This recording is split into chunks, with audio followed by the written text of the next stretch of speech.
ఆత్మబంధువులకి నమస్తే స్వామి. కొంతమంది జర్నలిస్టులు ఉంటారండి. ఏదో ఒక సెన్సేషనల్ న్యూస్‌ని రాయాలి, తీయాలి అనేటువంటి తపనతో బతికే వాళ్ళని కూడా కొంతమందిని చూస్తూ ఉంటాం. సో, అదే విధంగా ఒక జర్నలిస్ట్ ఒకసారి ఒక మంచి పుణ్యక్షేత్రానికి వెళ్తాదంటండి. ఏదో ఒక సెన్సేషనల్ న్యూస్ తోటే రావాలా ఈరోజు నేను అనేసి పట్టుబట్టి పోతాదంట. సుమారు ఒక 90 సంవత్సరాల వయసు గల ఒక పెద్దాయన కాడికి వెళ్తాదంట. పెద్దాయన, మీరు ఎన్ని సంవత్సరాల నుంచి గుడికొస్తున్నారు అని అడుగుతాదంట ఆయన. ఆయన చెప్తాడంట, అమ్మ నేను చిన్నప్పుడు మా తల్లిదండ్రులు ఎత్తుకొని వచ్చేవాళ్ళు, నాకు బుద్ధిరిగినప్పటి నుంచి వస్తూనే ఉన్నాను ప్రతిరోజును అని చెప్తాడంట.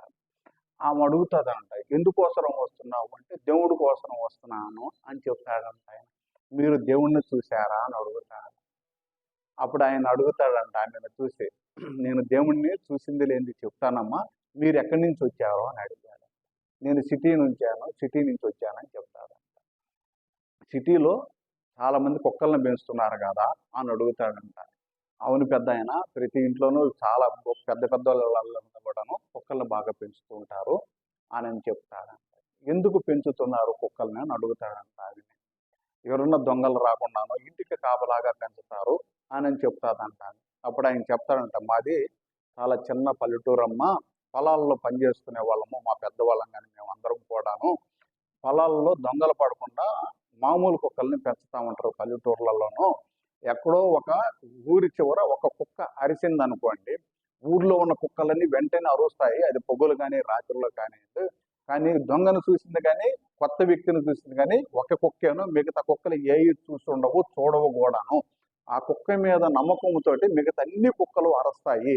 అలాంటిది మనిషి జన్మ ఎత్తున్నాము మనము. మన మహర్షులు ఎంతోమంది పుణ్యపురుషులు, రాజులు తపస్సు దేవుణ్ణి చూసినాము మేము అని చెప్పేసి కొన్ని వేల సంవత్సరాల నుంచి చెప్తూ ఉన్నారు.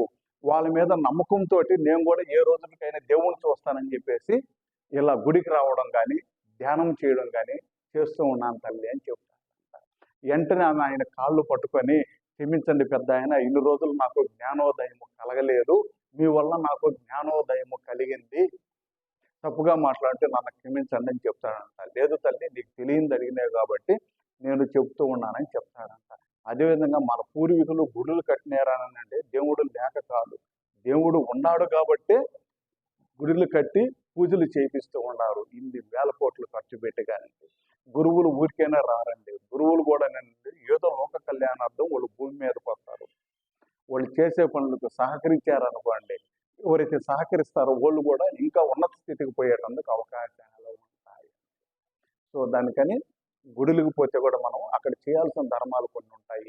ఎక్కడ ఆశ్రమాలకు పోయినా అవి మనము చేసే రావాల తప్పితే అక్కడ తప్పులు ఎతకతా ఉన్నారనుకోండి, మీరు తప్పుదావలో నడుస్తున్నారని లెక్క. ఆడ మంచిని కానీ చూడగలిగితే మీరు మంచి మార్గంలో నడుస్తున్నారని లెక్క అండి. సర్వే జన సుఖినో భవంతు. హరి ఓం.